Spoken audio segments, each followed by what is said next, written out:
What is going on back there? Like you're drinking water below so you can be on camera.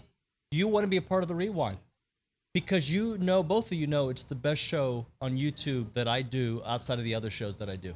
That's why. Oh, so sorry. Nick is upset with me for multiple reasons. It is TexAgs Rewind. I forgot about the rewind today. I'm over here having a gym conversation with Bronny. Nick's like, come on, can we do it? Help me out here. What did we have on the show today, Nick? Well, we reacted to the first college football playoff ranking. We had John Harris gave his A&M scouting report. TexAgs basketball analyst Logan Lee joined the show for the easy where you take that. And then we had Jim Schlossnagle on the show recap fall camp. That was really good. All right. I got a story about that one day about what I used to do with a mic, but it's not like that, but I'll tell you a story later. It's TexAgs Rewind. The college football playoff rankings came out, and as we do sometimes here on the day after, we kind of go through it. What'd you think about what you saw out there with Tennessee and Ohio State, Georgia, Clemson, all being in the top four? Well, none of that surprises me. You have to put Tennessee number one. They're undefeated with the win over Alabama, who I think is the highest rated team that anybody has beaten this year. Yeah. So you have to start with Tennessee. You know, you could flip a coin, I think, between Georgia and Ohio State. Clemson being undefeated there at number 4, and they've beaten a couple of ranked teams, so I don't have an issue with that. And then if anybody would have an issue, maybe Michigan could complain. But who would you take, Michigan or Clemson in a game? I would think Michigan would win. I would too. But who has the better resume right now? Clemson. And I'd say Clemson does. Yeah, right now. By the way, does this stay the same next week when Tennessee and Georgia are going to play this weekend? Well, I'm going to pick Georgia. So does Tennessee drop out of the first 4 if they lose? Well, let's see how close the game is. Yeah. If it's reasonably competitive, I would say no. But if they do, it'll be like down to number 5 probably. And then that's one of those you're just waiting for Ohio State and Michigan to play. So then that shouldn't be a problem because one of those are going to lose, and then you probably move right back into the top 4. And what was Bama, 6th, I think, overall? 6th or 7th, I can't remember right here. Probably 6, and TCU's probably 7. There we go. Yeah. Yeah. By the way, I still think Bama's better than TCU. I know TCU, a lot of folks that are upset just because of brand, I guess. But I've maintained since before the season, I didn't think Alabama was all that this year, but they sure have that high-powered offense, and Bryce Young is a difference maker. They do, and you're going to look at – if you're looking at TCU and putting them under the microscope, you're saying, yeah, how close are they to losing a lot of those games? But they didn't. They didn't lose. And quite frankly, if they keep winning, TCU – let's say if they finish undefeated, TCU needs to be in the playoff. And if they're not, and I've said this before, if TCU goes unbeaten and doesn't get in the playoff – Texas A&M should be outraged because, again, they're going to take a team based if TCU gets left unless there's 4 other undefeated teams, right. which I don't think is possible because there's 6 now. Right. So if TCU's undefeated and a 1-loss team gets in over them because they have a better brand, everybody that's not one of those brands should be outraged. Why did A&M not get in 2 years ago? They weren't one of those brands. Right. And so you've got to understand that, A&M. You are looked at by this committee the same way TCU is. Yep. Connor Wegman, man, the offense looked completely different.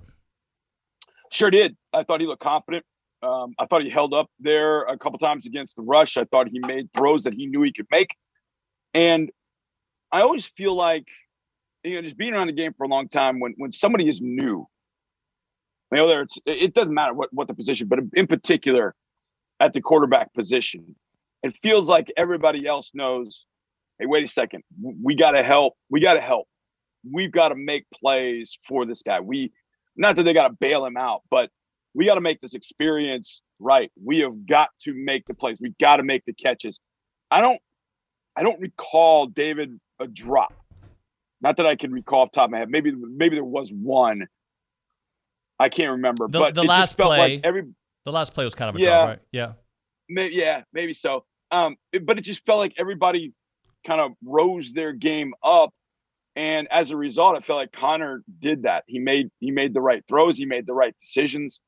And Connor and the Aggies should have walked out of there with a W. The talking point to me is on the other side of the ball. And that's a defense that didn't tackle, was not gap disciplined, had plenty of opportunities. And, here, if you're an Aggie/Texans fan, you had a rough weekend because between the two teams in 2 games, you gave up 694 rushing yards. Now, Zach Evans pretty good. Quinshon Judkins is phenomenal and going to be just as good a back as we've seen. I mean, that guy he's electric. And Derrick Henry's the best in the league. And maybe arguably the most difficult running back to tackle in NFL history. But 694 yards rushing in 2 games is just abysmal. And the thing is, it's kind of the same thing that plagued both teams. And that was the tackling. The tackling was pretty much atrocious. Guys were out of gaps. Guys trying to do too much in the A&M game in particular. Guys were chasing ghosts. I mean, there were a few times. Now, I'm not exactly sure what the key reads are when you're getting some fast motion, things like that. But there still were times where guys you could tell were looking after, 2 guys would be following the guy in motion. And it's like, wait a second, what are we doing here? And so then a run would cut back and that linebacker's out of position. So there was plenty of that going on too. But as it pertained to Connor, I think he showed he's the guy. You build with him. And I don't know that I've ever, how do I say this? Aggies are 3-5, which, no newsflash. I mean, everybody knows that. Is this optimism something I should feel good about? I think so. I think this is there's no question this is a tournament team if they stay healthy.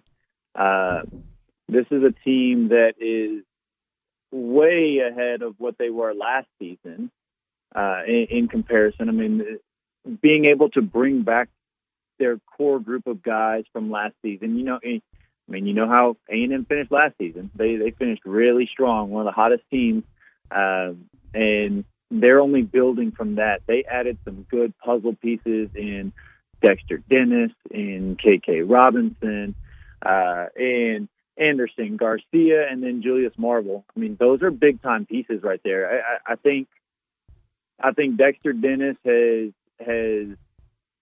kind of already put his mark on this program in practice and where he is as a leader on this team. I think Julius Marble has added that post presence that we talked about last season of they just don't have anybody that can put their back to the basket and go score a bucket. And I think that's Julius Marble. Anderson Garcia has his scouting report coming in was the kid can play defense and rebound. And I've watched a couple of practices. I got to watch them do an inter-squad scrimmage a couple of weeks ago, and the scouting report was accurate. He can play defense and rebound. I want to see him grow. I want to see how he grows, how Buzz uses him at both ends of the court. But I'm excited about that. And then K.K. Robinson, unfortunately, I haven't seen enough of him. He was out for the practice that I watched, and then in the scrimmage, I thought he did some good things, but my standards for a point guard are always going to be extremely high in comparison to every other position, and so I'm gonna wait to see how that one plays out. But there is some upside, and you can definitely see why he was recruited so highly out of high school and why Arkansas wanted him.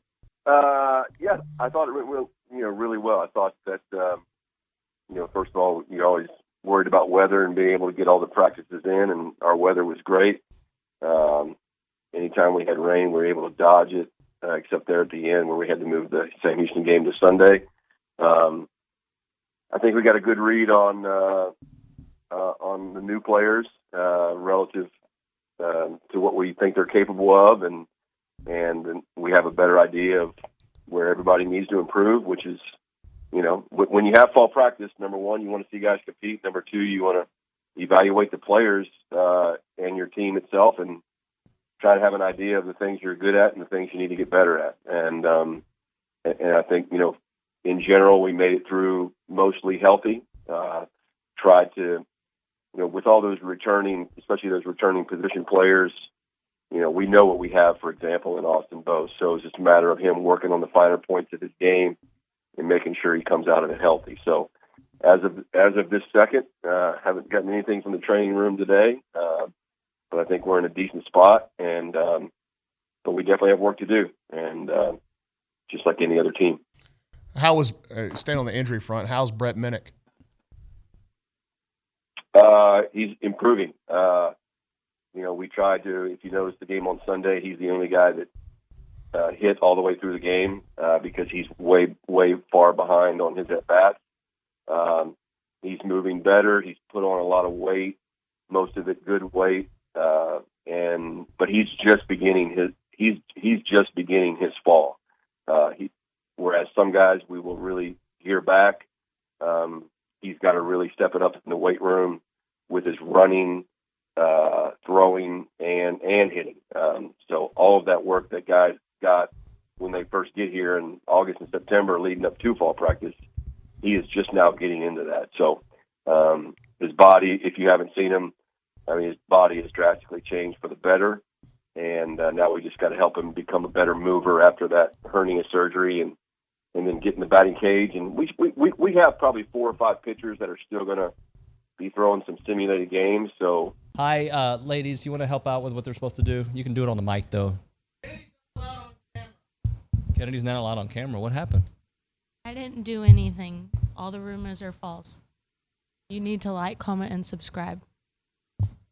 Since I'm not allowed to agree with Kennedy, then I'll say it myself. I didn't do anything. I didn't do anything. I have no idea what just happened there. Just do what you're supposed to do.